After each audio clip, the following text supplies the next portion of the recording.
नमस्कार दोस्तों, मैं अंकित शुक्ला एक बार पुनः आप सभी लोगों का स्वागत करता हूं आपके अपने चैनल स्टडी विद अंकित में। तो आज का हमारा जो टॉपिक है वो है आयत, वर्ग एवं त्रिभुज। मतलब कहने का यह है कि हम डीएलएड द्वितीय सेमेस्टर में क्या है, अगला चैप्टर जो था हमारा वो था क्षेत्रफल, आयतन, परिमाप, इसी सब का था। ठीक है, तो इसमें ये सारी चीज़ें आ जाएंगी। ठीक, तो आयत का क्षेत्रफल, आयत का परिमाप, आयत के विकर्ण क्या होते हैं ये सब, वर्ग क्या होता है, वर्ग का क्षेत्रफल क्या होता है, वर्ग का परिमाप क्या होता है, त्रिभुज क्या है, त्रिभुज का क्षेत्रफल, त्रिभुज का परिमाप। ठीक है, ये सारी चीज़ें आएंगी उसमें। और इसमें किस तरह से क्वेश्चन आते हैं, तो ये सारी चीज़ें जो हैं हम इस चैप्टर के बारे में पढ़ेंगे। ठीक, इस चैप्टर में हम इस सब चीज़ों के बारे में क्या करेंगे, पढ़ेंगे। ठीक है, तो स्टार्ट करते हैं आज का ये क्लास। और अगर आप लोगों ने अभी तक चैनल को लाइक नहीं किया तो लाइक कर दीजिए और अपने दोस्तों को शेयर कर दीजिए और सब्सक्राइब भी कर लीजिए। ठीक है, क्योंकि मैं डेली 6:30 बजे शाम को ये क्लास चलाता हूँ मैथ का, स्पेशली डीएलएड द्वितीय सेमेस्टर के लिए। ठीक, तो जिन लोगों का मैथ कमज़ोर हो या मैथ ना समझ आती हो उनको आप ये चैनल जो है वो शेयर कर सकते हैं। ठीक है, काफ़ी हेल्पफुल होगा। तो शुरू करते हैं। तो सबसे पहले हम जानते हैं कि आयत क्या होता है। ठीक, आयत है क्या? तो आयत देखा तो होगा सभी ने, बचपन से ही पढ़ा भी होगा इसके बारे में। तो आज एक बार फिर से उसी चीज़ को हम रिवाइज करते हैं। ठीक, तो आयत क्या है? जैसे आयत आपने देखा होगा कि इस तरह का होता है, कुछ इस प्रकार का। ठीक, इसको हम क्या बोलते हैं? आयत बोलते हैं। अब इसको हम आयत क्यों बोलते हैं? पहली चीज़ तो चार भुजाओं से बंद आकृति होती है ये। ठीक, चार भुजाएं हैं ना इसमें, एक ये हो गया, एक ये हो गया, एक ये, एक ये। ठीक, तो चार भुजाओं से बंद आकृति होती है ये, पहली चीज़। दूसरी चीज़ क्या होती है कि इसकी जो आमने सामने की भुजाएं होती हैं वो क्या होती हैं? समांतर होती हैं, पैरेलल होती हैं। क्या होती हैं? जो आमने सामने की भुजाएं होती हैं वो क्या होती हैं? पैरेलल होती हैं, समांतर होती हैं। जैसे ए बी जो है वो समांतर है सी डी के, और ए डी जो है वो समांतर है बी सी के। यही तो है। अब एक और चीज़, ये जो है भुजाएं आमने सामने की वो क्या होती हैं? समांतर तो होती हैं लेकिन बराबर भी होती हैं आयत में। ठीक है, आयत में जो आमने सामने की भुजाएं होती हैं वो क्या होती हैं? बराबर भी होती हैं। तो आमने सामने की जो भुजाएं होती हैं वो बराबर एवं समांतर होती हैं आयत में। ठीक, और इसका जो प्रत्येक कोण होता है वो कितना होता है? 90 अंश का। ठीक है, जब इस तरह से ऐसे बना करे सिंबल तो समझ जाया करिए क्यों 90 अंश का कोण है। ठीक, तो ये सारे कोण जो हैं कितने हैं? 90 अंश के। और चारों कोणों का जो वो है योग है वो कितना होता है? चारों अंतः कोणों का योग, तो वो 360 होता है। ठीक, तो ये होता है आयत। ठीक है, अगर हमें इसका निकालना हो, मान लीजिए इसको हम क्या कहते हैं? एल कहते हैं। ये जो लंबाई है इसको हम एल कहते हैं, जो बड़ी वाली साइड है उसको हम लंबाई बोलेंगे। ठीक, तो जो लंबाई है उसको हम एल बोलेंगे, और जो ये छोटी वाली साइड है, जो चौड़ाई है, उसको हम क्या बोलेंगे? बी बोलेंगे। ठीक है, इसको हम बी बोलते हैं। ठीक, हम कुछ भी बोल सकते हैं लेकिन फिलहाल में एल और बी ही बोलेंगे। क्यों? क्योंकि जो सूत्र हैं वो सारे इसी टर्म में हैं। ठीक है, तो हम इसको लंबाई को एल मान लेते हैं और चौड़ाई को बी मान लेते हैं। एल बी क्यों मान रहे हैं? क्योंकि एल का मतलब होता है लेंथ और बी का मतलब होता है ब्रेथ। ब्रेथ मीन्स होता है चौड़ाई और लेंथ मीन्स होता है क्या? लंबाई। ठीक, अब देखिए क्या करने जा रहा था मैं, ये तो हो गया, कुछ बताने जा रहा था फिर भूल गया। सारे कोण 90 अंश। चलिए ठीक है, जब याद आएगा तब देखेंगे। ठीक, तो सबसे पहले हम इसमें क्या करते हैं? आयत का, अब अगर आपसे कोई पूछ ले, इसका पहले हम लिख देते हैं। ठीक है, आयत क्या होता है, तो आयत के बारे में हम थोड़ा सा लिख देते हैं कि आयत है क्या। ठीक, तो आयत क्या है? जो इसके आमने सामने की भुजाएं होती हैं, आमने सामने की भुजाएं,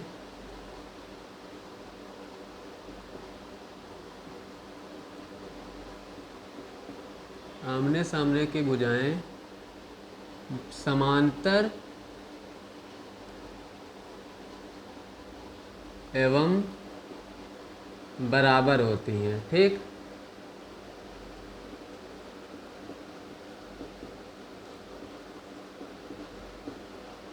ये हो गया पहला पॉइंट। दूसरा क्या है, इसका प्रॉपर्टी क्या होता है दूसरा, कि प्रत्येक कोण कितने अंश का होता है, चारों अंतःकोणों का योग। पहले चीज तो लिख लो, चारों अंतःकोणों का योग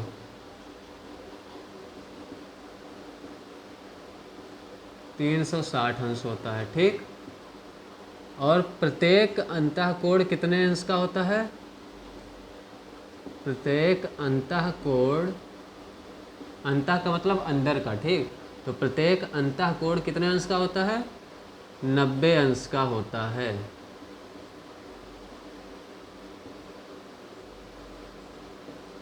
ठीक है, अब हमें इससे क्या पता चल गया कि ए बी जो है वो सी डी के पैरेलल है और इक्वल है, मतलब इसके समांतर है और बराबर है। ए डी जो है वो बी सी के पैरेलल है और इक्वल है, समांतर है और बराबर है। ठीक, अब इसमें एक चीज़ और देख लेते हैं, क्या, विकर्ण जो इसका होता है। ठीक, ये मान लीजिए विकर्ण है।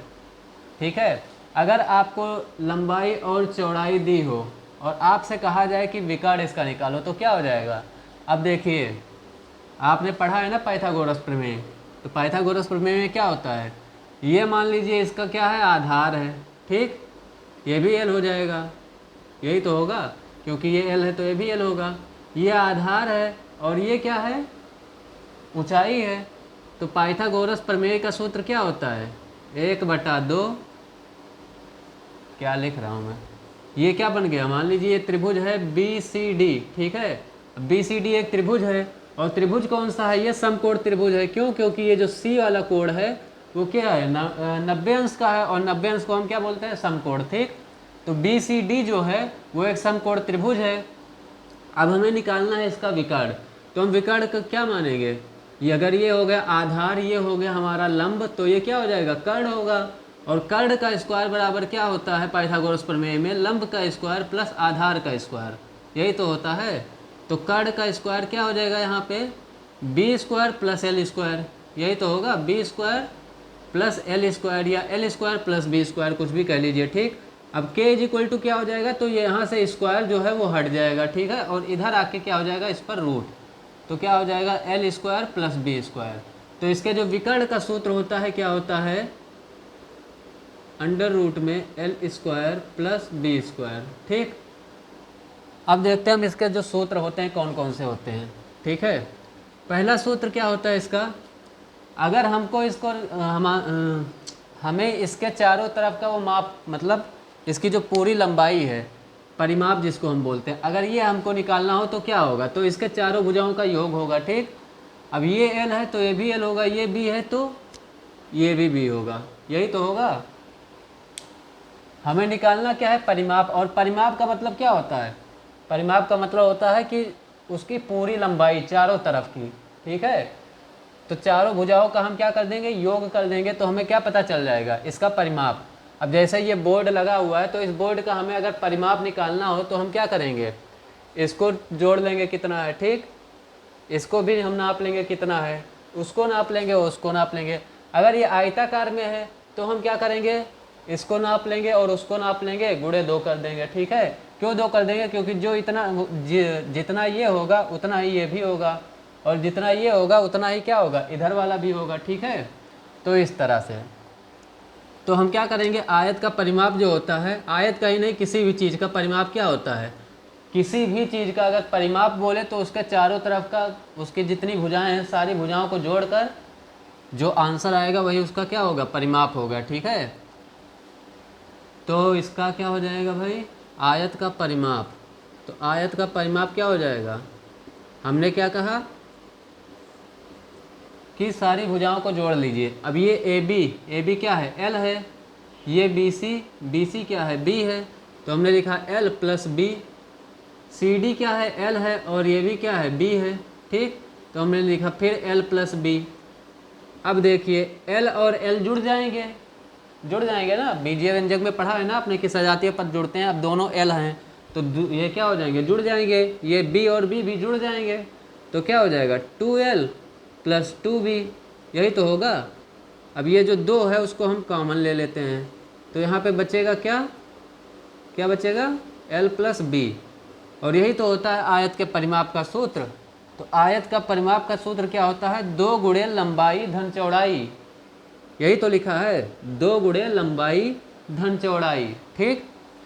अब आयत का क्षेत्रफल क्या होता है, तो आयत का जो क्षेत्रफल होता है वो जानते ही हैं, लंबाई को क्या करो, चौड़ाई से गुणा कर दो, लंबाई गुणे चौड़ाई, ये होता है आयत का क्षेत्रफल, ठीक। और क्या बचता है, आयत का विकर्ण आपने देख ही लिया, आयत का जो विकर्ण होता है, विकर्ण क्या होता है, आयत का विकर्ण बराबर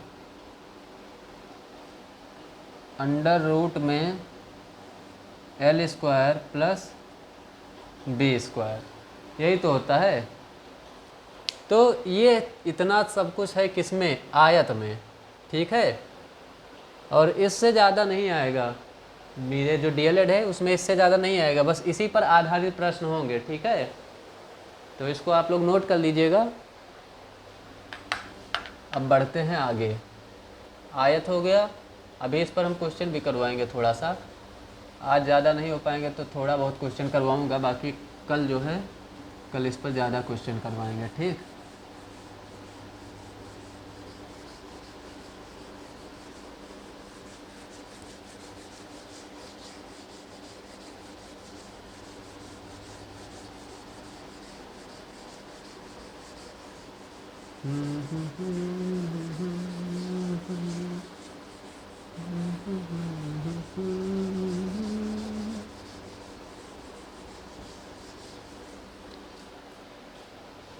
तो ये था हमारा आयत।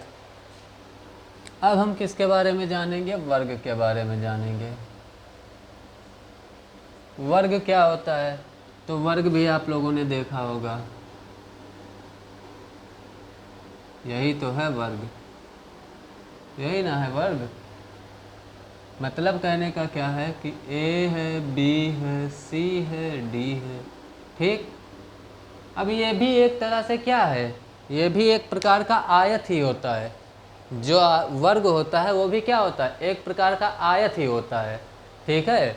फर्क बस इतना होता है कि उसमें जो लंबाई और चौड़ाई है वो अलग अलग होता है, लेकिन इसमें लंबाई और चौड़ाई क्या होता है, एक हो जाता है, ठीक है। जितना लंबाई होता है उतना ही चौड़ाई होता है। तो इसमें क्या होता है कि L = B हो जाता है, ठीक। लंबाई जो है वो क्या हो जाता है, चौड़ाई के बराबर हो जाता है। तो हम इसको क्या मानते हैं, मान लीजिए ये दिया हुआ है, ठीक। अब हम अगर इसकी बात करें तो इसमें भी प्रत्येक कोण क्या होते हैं, 90 अंश के ही होते हैं, कोण उतने ही रहेंगे, कोण सारे 90 अंश के रहेंगे, ठीक। कोण हो गए 90 अंश के। ये मान लीजिए A है आपका, ये भी A है, ये भी A है, ये भी A है। तो वर्ग का अगर हम परिमाप की बात करें, वर्ग का परिमाप, तो भुजाएं सारी बराबर हैं, सारी भुजाएं क्या हैं, बराबर हैं। तो हम क्या, वर्ग का परिमाप हमने क्या कहा था, चारों जो भुजाएं हैं उनका योग, ठीक है। तो a plus A plus A plus A, यही तो हुआ, a plus A plus A plus A, ठीक। अब हम इसको जोड़ेंगे तो क्या हो जाएगा, 1 2 3 4, 4a हो गया, ठीक। क्या हो गया, 4a। तो a को हम मान लेते हैं क्या, a को भुजा भी बोलते हैं, ये भुजा का माप ही तो a है। तो आए इसका जो वर्ग का परिमाप है वो क्या होता है, 4a, या तो बोल दीजिए आप, या फिर क्या बोलिए कि वर्ग का भुजा गुणे 4, या फिर बोलिए 4 गुणे भुजा, ठीक है। तो ये क्या है, इसका परिमाप है। अब क्या बचा, वर्ग का क्षेत्रफल, वर्ग का क्षेत्रफल। तो वर्ग का क्षेत्रफल का क्या होता है सूत्र, उसमें क्या था आयत में, लंबाई गुणे चौड़ाई, यहाँ पे भी वही होगा, लंबाई गुणे चौड़ाई। लेकिन क्या होगा, यहाँ पे लंबाई और चौड़ाई एक ही है, तो a गुणे a हो जाएगा, यानी कि भुजा गुणे भुजा, क्या होगा, भुजा गुणे भुजा, ए स्क्वायर भी कह सकते हैं आप, या फिर भुजा का स्क्वायर भी कह सकते हैं आप, भुजा का स्क्वायर। ठीक, अब इसका भी विकर्ण होता है। ठीक, अब इसका विकर्ण क्या होगा, तो इसमें भी सेम वही चीज़ लगेगा। क्यों, क्योंकि यहाँ भी ये कोण कितना है, 90 अंश। अब ये अगर आपका आधार हो गया, ये आपका ऊंचाई हो गया, और आपको निकालना है कर्ण, तो कर्ण का स्क्वायर बराबर क्या हो जाएगा, फिर से लंब का स्क्वायर प्लस आधार। ठीक है, आधार का स्क्वायर, तो कर्ण का स्क्वायर बराबर क्या हो जाएगा, लंब यहाँ पे कितना है, ए है, तो ए स्क्वायर, प्लस आधार कितना है, ए है, तो ए स्क्वायर।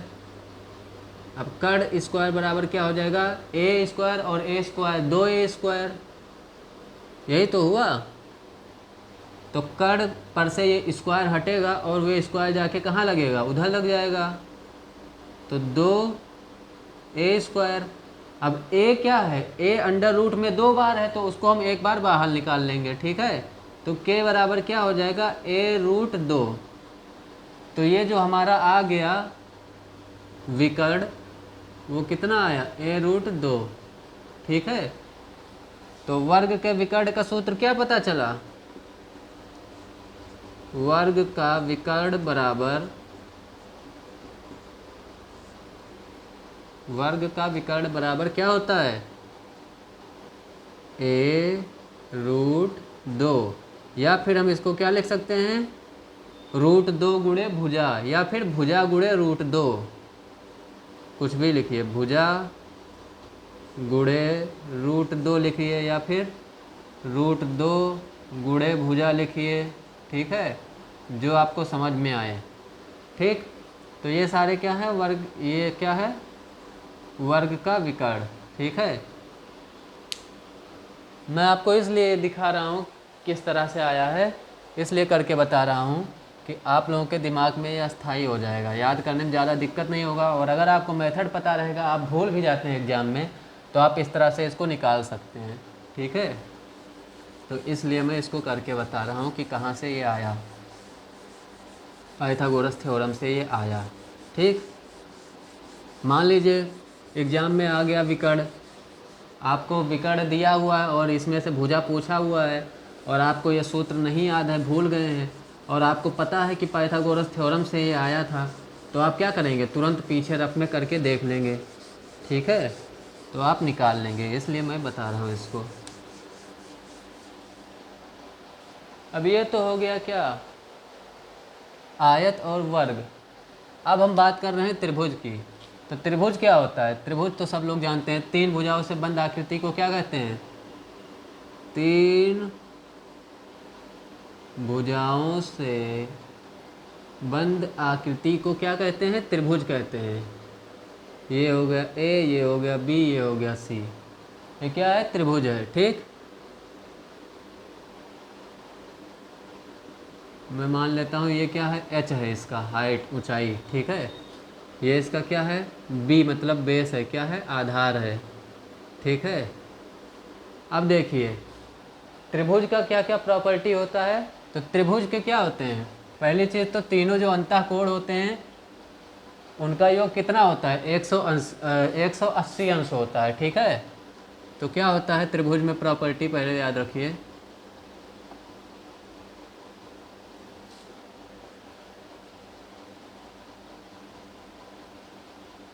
तीनों अंतःकोणों का योग बराबर 180 अंश। कितना भी बड़ा त्रिभुज होगा उसका 180 अंश से ज़्यादा का कोण नहीं होगा तीनों मिला के। ठीक, और कितना भी छोटा त्रिभुज होगा उसका 180 अंश से कम भी नहीं होगा। ठीक है, अगर वो त्रिभुज है तो उसके जो तीनों कोण हैं उनका जो योग होगा वो 180 अंश होगा ही होगा। ठीक है, दूसरी प्रॉपर्टी इसकी क्या है कि किन्हीं भी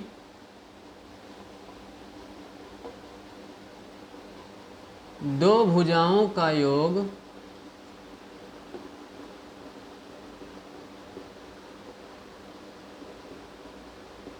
किन्हीं भी दो भुजाओं का योग हमेशा तीसरे से बड़ा होना चाहिए।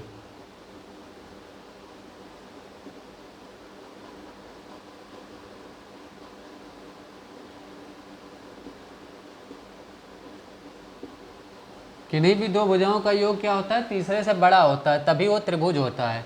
अगर बराबर आ गया या छोटा हो गया तो वो त्रिभुज नहीं होगा। ठीक है, वो त्रिभुज बनेगा ही नहीं। ठीक, अब जैसे यहाँ पे मान लीजिए लिखा हुआ है 5, या लिखा हुआ है 6, यहाँ पर लिखा हुआ है 3। अब अगर ये आपको देखना है साइड से कि ये त्रिभुज है कि नहीं है, तो आप 3 और 5 जोड़िए, क्या होता है, 8 होता है। तो दो भुजा ये हो गई, और ये जो 8 है वो 6 से बड़ा है। हाँ, बड़ा है। अब 5 और 6 को जोड़िए, कितना होता है, 11, और वो 3 से बड़ा है, तीसरी भुजा 3 है, तो ठीक 3 से बड़ा है। हाँ, बड़ा है 11। अब फिर हम जोड़ते हैं 6 और 3 को, तो कितना होता है, 9, और 9 क्या है, 5 से बड़ा है। ठीक, तो इसका मतलब क्या है कि ये त्रिभुज है। क्यों? क्योंकि चाहे इन दोनों भुजाओं को हम जोड़ रहे हैं, चाहे इन दोनों भुजाओं को हम जोड़ रहे हैं, चाहे इन दोनों भुजाओं को हम जोड़ रहे हैं, हर स्थिति में क्या हो रहा है, ये तीसरे से बड़ा है। हमने इसको जोड़ा तो 8 आया और ये 6 से बड़ा है। हमने इसको जोड़ा तो 11 आया और ये 3 से बड़ा है। हमने इसको जोड़ा तो 9 आया और ये 5 से बड़ा है। ठीक है, तो ये क्या है, त्रिभुज है। क्यों? क्योंकि ये वाला जो प्रॉपर्टी है ये फॉलो कर रहा है। ठीक, अगर मैं यहाँ पे कर देता 5 3 8, अगर मैं इसको 8 कर देता, मैं इसको कितना कर देता, 8, तब क्या होता, 5 और 3 होता है 8, और 8 क्या है, ये तीसरी वाली साइड के जो तीसरी वाली जो भुजा है उसके बराबर आ रहा है। ठीक, तो क्या है, ये त्रिभुज नहीं है। क्यों नहीं है? क्योंकि किन्हीं भी दो भुजाओं का सम क्या होना चाहिए, किन्हीं भी दो भुजाओं का योग जो होना चाहिए वो तीसरे से बड़ा होना चाहिए। लेकिन यहाँ पे इसका और इसका जब हम योग कर रहे हैं तो इसके बराबर आ रहा है, बड़ा नहीं आ रहा है, तो इसीलिए ये त्रिभुज नहीं बनेगा। ठीक है, समझ में आया? तो इस तरह से तीनों भुजाओं को चेक करना रहता है। ठीक, तो ये होता है इसका दूसरा प्रॉपर्टी। और प्रॉपर्टी क्या होता है, और एक प्रॉपर्टी देखिए, अगर मैं इसको डॉट डॉट करके ऐसे आगे बढ़ा दूँ, ठीक है, और हमको ये वाला कोण दिया हो, मान लीजिए x है। ठीक, तो ये x डिग्री जो होगा, ये x डिग्री किसके बराबर होगा, a और b के, कोण a प्लस कोण b के बराबर होगा। इसको हम कौन सा वो कहते हैं, क्या बोलते हैं इसको, exterior angle property of a triangle. ठीक है, हिंदी में क्या बोलेंगे, बाहर का जो कोण होता है, जो भी वो देख लीजिएगा, समझ तो गए ही हैं। ठीक है, तो ये बोलते हैं x डिग्री बराबर इसका और इसका जो योग होगा वो होगा। ठीक है,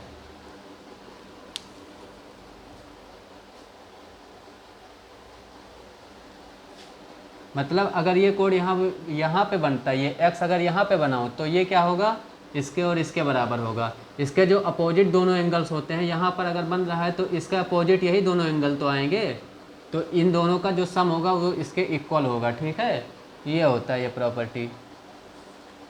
तो ये है क्या, ये तो त्रिभुज के प्रॉपर्टी हो गए। ठीक, अब इसका हम क्या देखेंगे कि क्षेत्रफल क्या होता है, परिमाप क्या होता है, अर्ध परिमाप क्या होता है, और अगर कुछ बचेगा तो वो भी देख लेंगे। ठीक, तो सबसे जो इसमें कॉमन फार्मूला होता है, सबसे जनरल फार्मूला जिसका हम अक्सर यूज करते हैं, वो कौन सा होता है, त्रिभुज का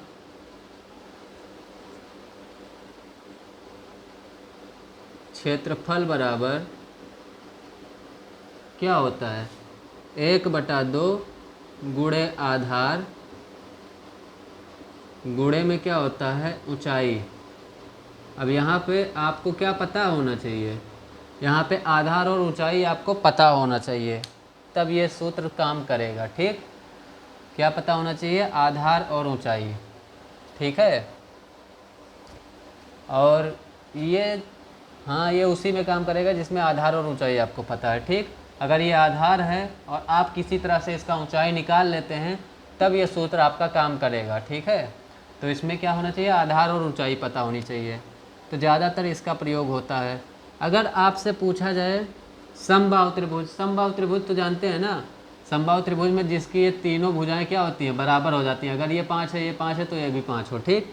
तो समबाहु त्रिभुज का जो क्षेत्रफल होता है वो क्या होता है, ये भी नोट कर लीजिएगा, इस पर तो अक्सर क्वेश्चन आता है। तो समबाहु त्रिभुज का क्षेत्रफल क्या हो जाता है,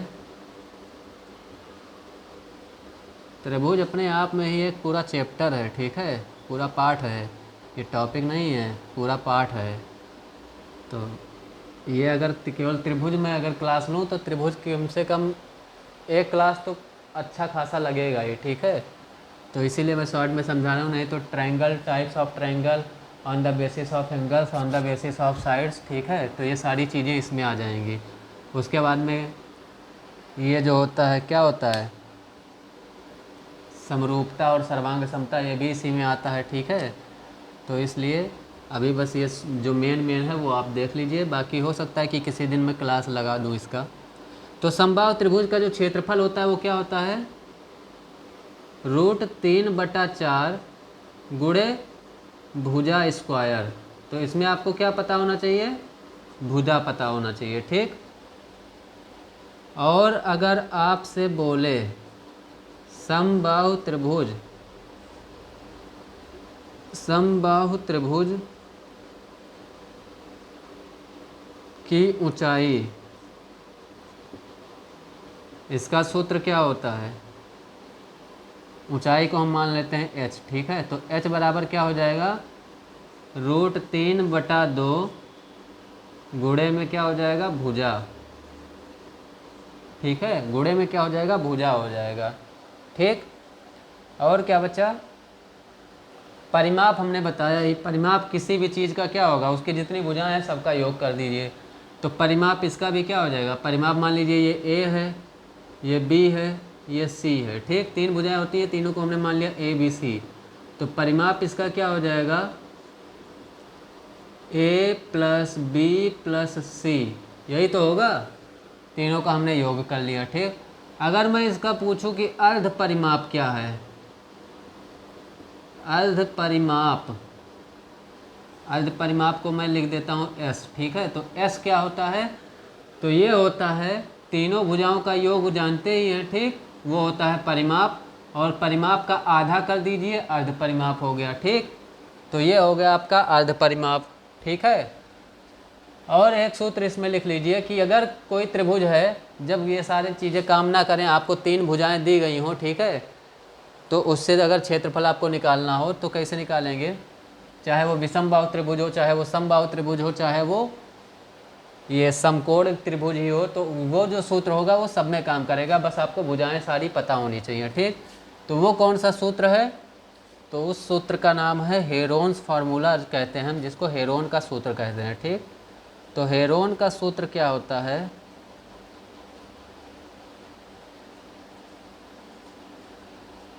हेरोन का सूत्र होता है, क्या होता है, अंडर रूट में होता है s, s - a, s - b और s - c, और ये पूरा क्या होता है, अंडर रूट में होता है, ठीक है। ये पूरा क्या होता है, अंडर रूट में होता है। अब s क्या होता है, तो s वही जो हमने निकाला था अभी ना, अर्ध परिमाप। तो s बराबर क्या हो जाएगा, a b c क्या है, तीनों भुजाएं हैं, ठीक, और s क्या है, a + b + c/2, यानी कि अर्ध परिमाप है ये। तो s है अर्ध परिमाप, और a b c क्या है, a b c यहाँ पे मैं लिख दे रहा हूँ, a b c त्रिभुज की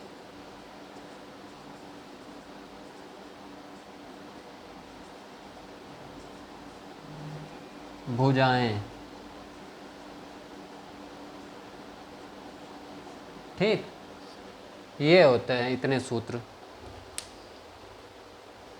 तो इनको अच्छे से नोट कर लीजिए और इनको याद रखिएगा। मैंने जो एक क्विज बनाई है तो उस क्विज में भी ये सारे सूत्र मिलेंगे आपको, ठीक है।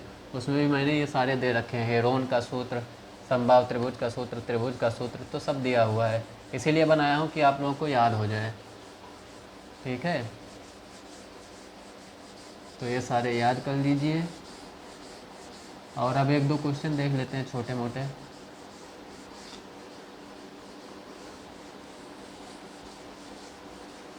अच्छा, आपको क्षेत्रफल पता चल गया, ठीक। आपको परिमाप पता चल गया। अगर आपको क्या हो कि आयतन निकालना हो किसी चीज़ का, तो आप क्या करेंगे? आयतन के लिए एक और साइड का होना ज़रूरी है, ठीक है। जैसे लंबाई और चौड़ाई से काम नहीं चलेगा, उसमें क्या होना चाहिए? ऊंचाई भी होनी चाहिए, ठीक है। आयतन किसका निकलता है? जो 3 डायमेंशनल वो होते हैं, शेप्स होते हैं, उनका निकलता है। जैसे अब यही मान लीजिए आयत है, ठीक है। कोई आयताकार, क्या बोला जा रहा है कि कोई आयताकार खेत है या कोई आयताकार बर्तन है, ठीक है, और उसमें इतने सेंटीमीटर क्यूब तक पानी भर दिया गया है, ठीक। तो पूछ रहा है कि कितना लीटर पानी है। तो ये सारी चीज़ें क्या हैं? ये जब उसमें एक और वो जुड़ेगा, क्या बोलते हैं उसको भाई, जो भी बोलते हो देख लीजिए। जैसे ये मान लीजिए है, क्या है इसका, इसको हम बोलते हैं लंबाई, इसको बोलते हैं चौड़ाई, ठीक। अब आयतन निकालने के लिए हमें क्या होना चाहिए? 3D शेप्स होने चाहिए, ठीक।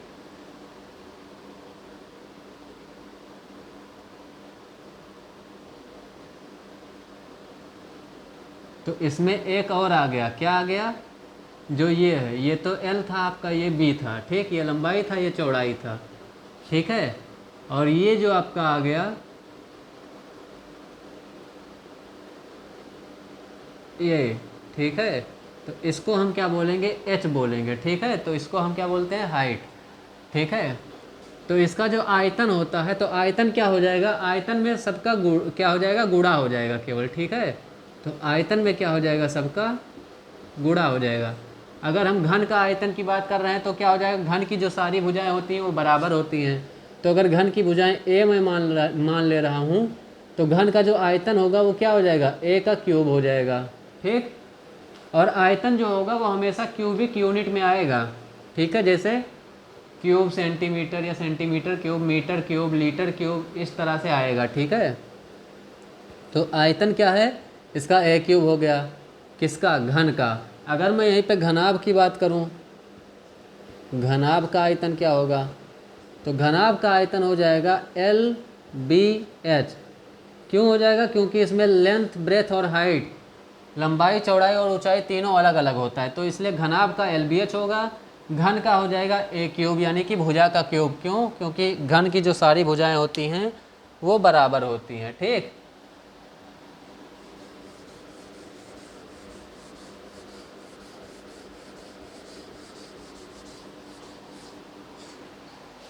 इसके बारे में मैं बता दूंगा अगली क्लास में।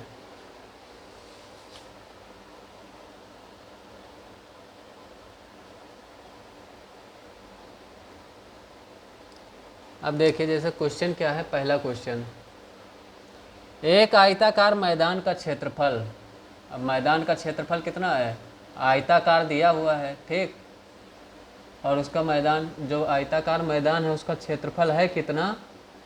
0.5 हेक्टेयर।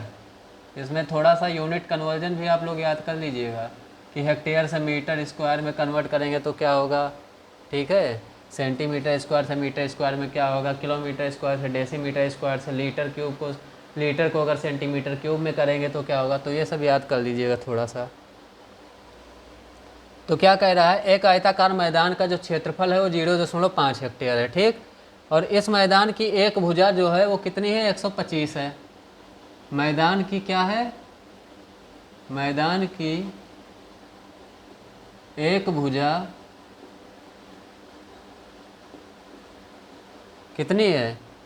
125, 125 मीटर है, ठीक। तो मैदान की दूसरी भुजा पूछ रहा है। मैदान की दूसरी भुजा क्या होगी? मैदान की दूसरी भुजा बताओ।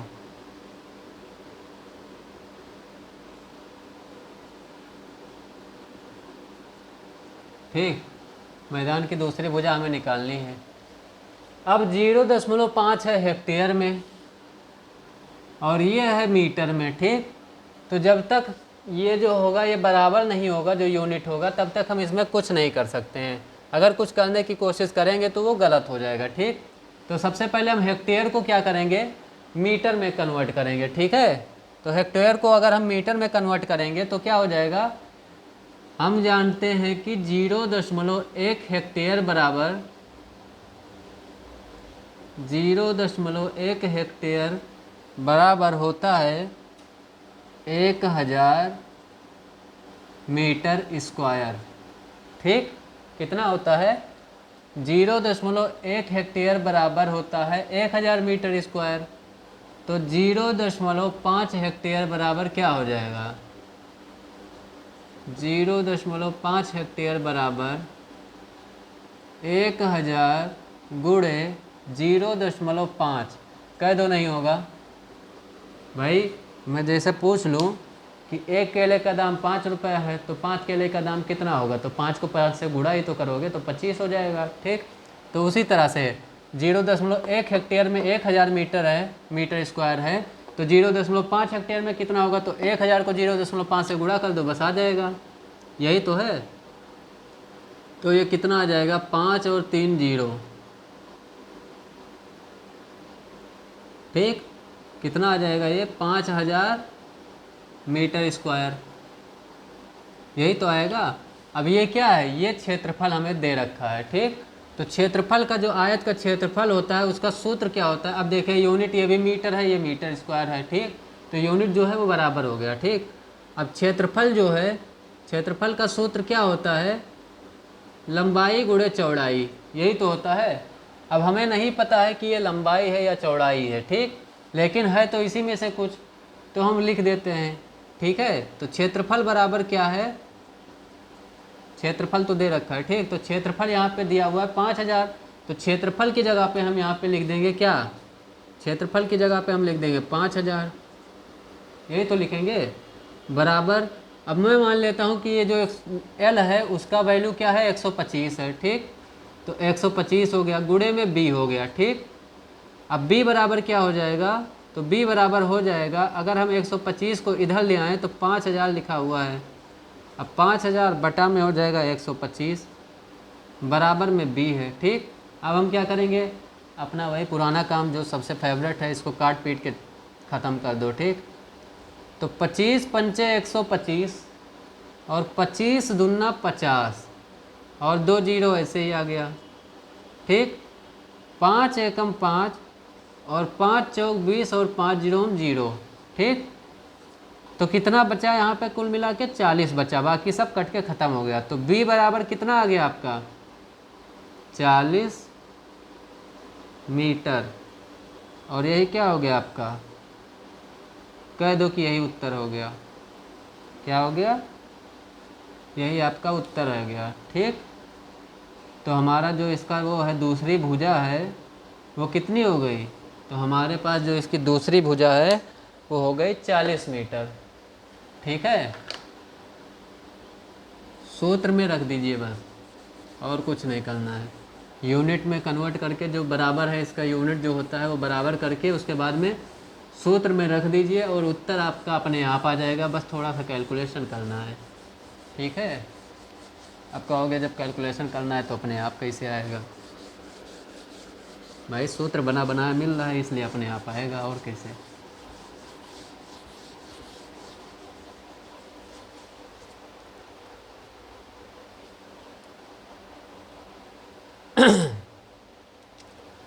सवाल है दूसरा, है क्या, एक त्रिभुज का क्षेत्रफल 48 सेंटीमीटर स्क्वायर है।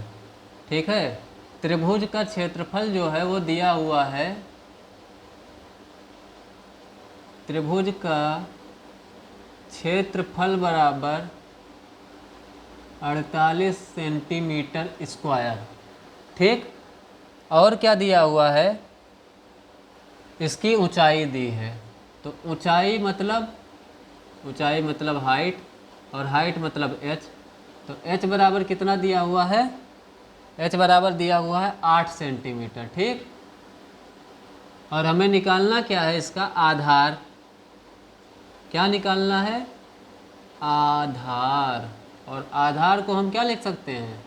अंग्रेजी में बेस बोलते हैं, इसलिए बी लिखेंगे। और यही तो हमें निकालना है। अब देखिए त्रिभुज का क्षेत्रफल, इसको हम ए लिख देते हैं, ठीक। अब देखिए त्रिभुज का जो क्षेत्रफल है वो हमें पता है और ऊंचाई भी हमें पता है। तो सबसे पहले हम त्रिभुज का जो क्षेत्रफल होता है उसका सूत्र लिख लेते हैं, ठीक। तो त्रिभुज का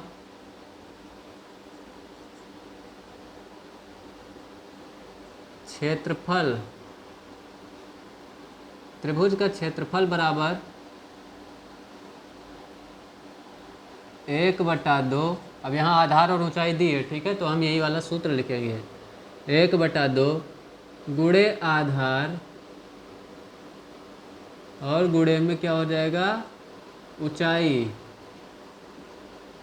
पता नहीं, ऊंचाई कहीं ऐसे लिखा रहता है, कहीं ऐसे लिखा रहता है, ठीक है। 1/2 गुणे आधार गुणे ऊंचाई, ये है सूत्र। अब त्रिभुज का क्षेत्रफल जो हमें दिया हुआ है कितना? 48।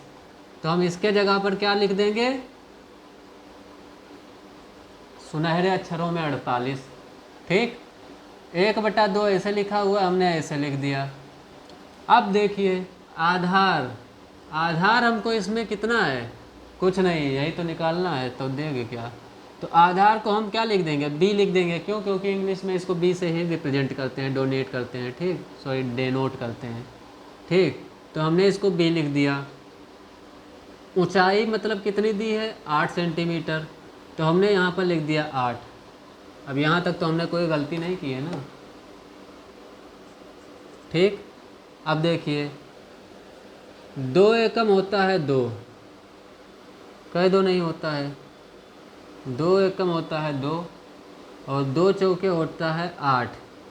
अभी यहाँ पर क्या बचा? b को 4 से गुणा करोगे तो 4b। तो 48 बराबर क्या हो जाएगा? 4 गुणे b गुणे 1 बराबर क्या हो जाएगा? 4b। क्योंकि नीचे का तो कुछ बचा नहीं, कट गया, तो ये हो गया 4b। अब क्या हो जाएगा? 48 और ये 4 इधर गुणे में है तो इधर आएगा तो बटे में, बराबर b। कह दो नहीं होगा?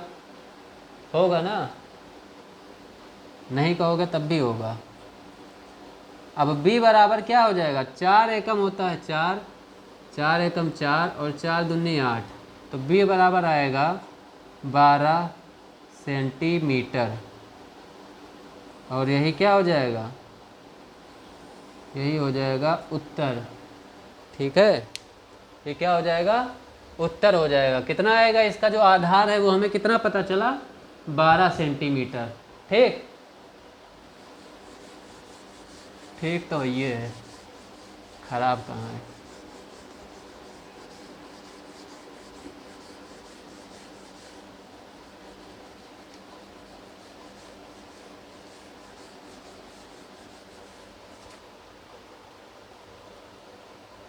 अब क्या है? ओ, एक आयत की लंबाई 10 और चौड़ाई 6 है। ये देखो बहुत आसान सा है, सीधे लिख देता हूँ लंबाई और चौड़ाई कितनी है, ठीक। L बराबर है 10 और B बराबर है 6, ठीक है। दोनों है सेंटीमीटर में, कुछ करना ही नहीं है इसमें। तुम आपको बताना क्या है? पहली चीज़ आपको इसमें बताना है परिमाप, और दूसरी चीज़ जो बताने लायक है इसमें वो है क्षेत्रफल। और अगर तीसरी चीज़ बताना चाहते हैं आप तो विकर्ण बता दीजिए। इसमें दिया नहीं था, इसमें केवल परिमाप पूछा है, लेकिन मैं इसको तीनों चीज़ें पूछ लिया हूँ, ठीक। तो देखिए अगर हमें इसका क्या करना हो, परिमाप बताना हो, तो परिमाप क्या हो जाएगा? परिमाप का सूत्र आप जानते हैं कि परिमाप बराबर हो जाएगा इसका। अब ये आयत है, पहले लिख दे रहा हूँ नहीं तो पता चले कन्फ्यूज हो जाओ। आयत के बारे में है ये क्वेश्चन, ठीक है। तो परिमाप बराबर क्या हो जाएगा? 2 गुणे लंबाई धन चौड़ाई, यही होता है। और हमें निकालना है तो हम क्या करेंगे? 2 तो लिखा ही है, 2 हमने ऐसे लिख दिया, लिख दिया, लिख दिया, नहीं लिखा, अभी इंक डाल के लाया हूँ फिर भी मर रहा है। 2 हमने ऐसे लिख दिया, L बराबर हो गया 10 और B बराबर हो गया 6। ठीक, क्या हो गया, L बराबर हो गया 10 और B बराबर हो गया 6। अब 10 और 6 पहले ब्रैकेट को हल करेंगे, तो 10 और 6 क्या हो जाएगा 16, तो 2 गुणे हो गया 16 और 2 से जब 16 को गुणा करेंगे तो हो जाएगा 32। और ये 32 क्या होगा, सेंटीमीटर में होगा, सेंटीमीटर स्क्वायर या क्यूब नहीं होगा, केवल सेंटीमीटर। क्यों होगा केवल सेंटीमीटर में, क्योंकि हमने लंबाई को केवल जोड़ा ही तो है, गुणा तो किया नहीं है। ठीक, तो इसलिए सेंटीमीटर होगा, परिमाप हमेशा सेंटीमीटर में होगा। ठीक, ये तो हो गया परिमाप। अब बात करते हैं हम क्षेत्रफल की। तो क्षेत्रफल का सूत्र क्या होता है, L गुणे B, यही तो होता है। अब L हमें पता है कितना है 10 और B कितना है 6 है। L बराबर 10 है, B बराबर 6 है, दोनों को हमने गुणा किया तो कितना आ गया 60 आ गया। और ये होगा सेंटीमीटर स्क्वायर में। क्यों, क्योंकि सेंटीमीटर का सेंटीमीटर से गुणा हो गया तो क्या हो गया, सेंटीमीटर स्क्वायर हो गया। ठीक, तो ये हो जाएगा 60 सेंटीमीटर स्क्वायर। ठीक है, ये हो गया 60 सेंटीमीटर स्क्वायर। अब देखिए, अब इसमें क्या होगा, विकर्ण निकालना है। तो विकर्ण निकालना है तो, और विकर्ण का क्या होता है सूत्र आप लोग जानते ही हैं। जो आयत होता है उसके विकर्ण का जो सूत्र होता है वो होता है अंडर रूट में L square plus B square. ठीक, कुछ नहीं करना है, सब कुछ दिया हुआ है, बस आपको सूत्र याद रखना है और सूत्र में जो मान दिया गया है उसी को रखना है, आंसर अपने आप चल के आएगा। ठीक है, तो L स्क्वायर ये हमने ऐसे पहले लगा दिया रूट। ठीक, विकर्ण का सूत्र होता है L square plus B square, वो भी रूट में। ठीक, अब हमने क्या किया, रूट लगा दिया। L का मान होता है 10, हमने यहाँ पे लिख दिया कितना 10 का स्क्वायर। B का मान दिया हुआ है 6, हमने यहाँ पर लिख दिया कितना 6 का स्क्वायर। अब आप लोग जानते ही हैं कि 10 का स्क्वायर होता है कितना 100, और बड़ा लिख दी,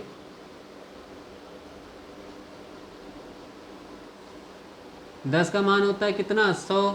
ठीक, और 6 का जो स्क्वायर होता है वो कितना होता है, 10 का स्क्वायर 100 हो गया तो 6 का स्क्वायर हो गया 36, यही तो होता है।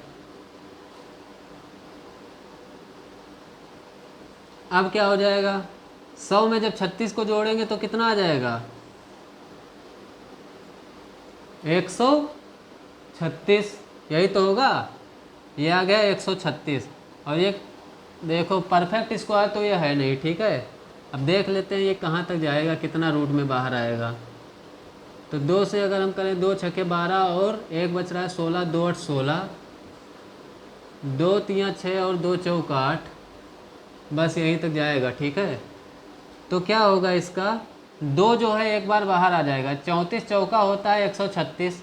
अगर इसको हम करेंगे तो ज़्यादा जाएगा नहीं, ये 17 किसी का जोड़ा बनेगा नहीं और 2 बनेगा नहीं। ठीक, तो ये दोनों ऐसे गुणा करके लिख देंगे और 1 2 को हम बाहर निकाल लेंगे, तो इसका जो विकर्ण होगा वो आ जाएगा हमारा कितना 2 अंडर रूट में 34, और ये भी क्या होगा सेंटीमीटर में। ठीक है, और यही हमारा क्या हो जाएगा, उत्तर हो जाएगा। ये क्या हो जाएगा हमारा उत्तर हो जाएगा 2 रूट 34। ठीक,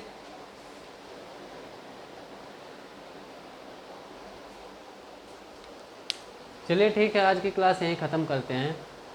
ठीक है, बाकी के क्वेश्चन अभी बहुत क्वेश्चन है और अच्छे अच्छे क्वेश्चन हैं जो एग्ज़ाम में बार बार पूछे जाते हैं। तो कल का क्लास बहुत ही इंपॉर्टेंट होगा, क्योंकि उसमें मैं सारे क्वेश्चन जितने भी पूछे गए हैं प्रीवियस ईयर में वो सब करवाऊँगा इस चैप्टर से रिलेटेड। ठीक है, तो कल की क्लास ज़रूर लेना, और आज ये वाली तो मस्ट है। क्यों, क्योंकि इसमें हमने कॉन्सेप्ट बताए हुए हैं। ठीक है, तो ये क्लास और कल की क्लास बहुत ही इम्पोर्टेंट होने वाली है आपकी, और इससे बहुत क्वेश्चन आते हैं एग्ज़ाम में, तो ये लीजिएगा ज़रूर, पूरा शुरू से अंत तक देखिएगा, स्किप मत करिएगा। ठीक है, तभी समझ में आएगा। अगर आप स्किप करके देखेंगे तो फिर दिक्कत होगी आपको, बाकी कोई दिक्कत नहीं है। तो आज का हम ये यहीं पे ख़त्म करते हैं। और अगर आप लोगों ने अभी तक मेरे इस चैनल को लाइक या सब्सक्राइब नहीं किया है तो लाइक कर लीजिए, सब्सक्राइब कर लीजिए और अपने दोस्तों को शेयर कर दीजिए। ठीक, मिलते हैं अगली क्लास में, तब तक के लिए धन्यवाद।